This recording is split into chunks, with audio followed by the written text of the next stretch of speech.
Rash media நண்பர்களுக்கு வணக்கம்.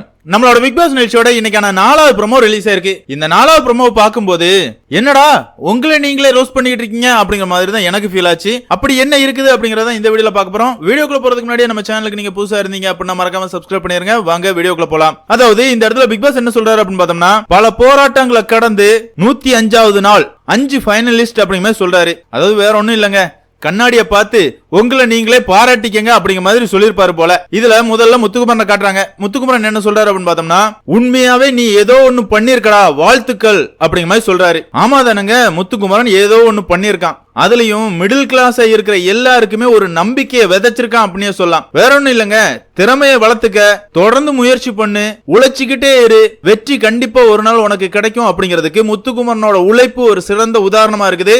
ஆமா தானங்க. சரிங்க, அடுத்தத பவித்ரா என்ன சொல்றாங்க அப்படின்னு பார்த்தோம்னா, நீ ஓட வேண்டிய தூரம் நிறைய இருக்குது, உனக்கானது உன்னை தேடி வரும் அப்படிங்கிற மாதிரி சொல்றாங்க. பவித்ரா என்ன பவித்ரா? ஆமா பவித்ரா, நீங்க எதுவுமே பண்ண மாதிரி எங்களுக்கு தெரியல. ஆனா டாப் 5ல நீங்க வந்து நிக்கிறீங்க.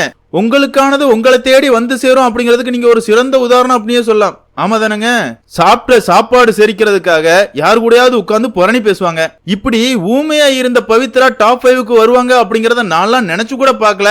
இந்த இடத்துல பவித்ரா சொல்றத நானுமே ஒத்துக்கிறேன். அடுத்ததா சௌந்தர்யாக்கா வர்றாங்க. அவங்க என்ன சொல்றாங்க அப்படின்னு பார்த்தோம்னா, இந்த உலகத்துல யாருமே உன் கூட வரலனாலும் உன்னை தூக்கி விட நான் இருக்கேன் அப்படிங்கிற சொல்றாங்க. அதாவது சௌந்தர்யாவே தூக்கி விடுவாங்களாம். இதுதான் எங்களுக்கு தெரியுமே சௌந்தர்யா, உள்ள நீ எதுவுமே பண்ணல, தற்குறி மாதிரி தெரியாது வராது புரியாது அப்படிங்கிற மாதிரி தான் சொல்லிக்கிட்டு இருந்த.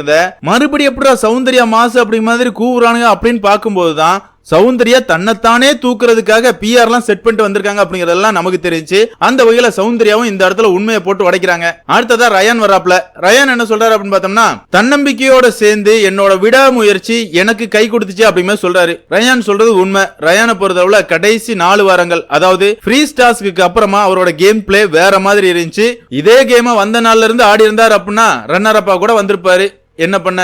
அடுத்ததா விஷால் வர்றாருங்க. விஷாலை பொறுத்தவரை இன்னைக்கு தைரியமா முன்னாடி வந்து பேசுறேன்னா அதுக்கு இந்த வீடு தான் காரணம் அப்படிங்கிற சொல்றாரு. தலைவா, நீ பிக் பாஸ் வீட்டுக்குள்ள அப்படிலாம் பெருசா எதுவும் பண்ணி கிழிக்கல. உள்ள உட்கார்ந்து பெண்களை இழிவா பேசின, புரணி பேசின, சகுனி வேலைகளை பார்த்த, 2 பெண்களோட வாழ்க்கையில விளையாண்டு இருக்க. உன்னை நீயே மன்மதன் நான் நினைச்சுக்கிட்டு பொறுக்கித்தனத்தை பிக் பாஸ் வீட்டுக்குள்ள பண்ணிருக்க. உன்னை பார்க்கும்போது உனக்கே பெருமையா இருக்குதாப்பா?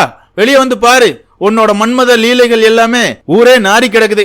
ஆமா தானங்க. சரிங்க, என்னதான் இருந்தாலும் இவங்க பேசுறது அவங்கள பெருமைப்படுத்துற மாதிரி பேசுறாங்க. ஆனா பாக்குற நமக்கு என்னடா உண்மையெல்லாம் உளறீங்க அப்படிங்கிற மாதிரி தான் எனக்கு ஃபீல் ஆச்சு. நீங்க எப்படி ஃபீல் பண்ணீங்க அப்படிங்கறத கமெண்ட்ல மென்ஷன் பண்ணுங்க. இந்த வீடியோ உங்களுக்கு பிடிச்சிருந்தா லைக் பண்ணுங்க, ஷேர் பண்ணுங்க, மறக்காம சேனலை சப்ஸ்கிரைப் பண்ணுங்க. Thank you friends.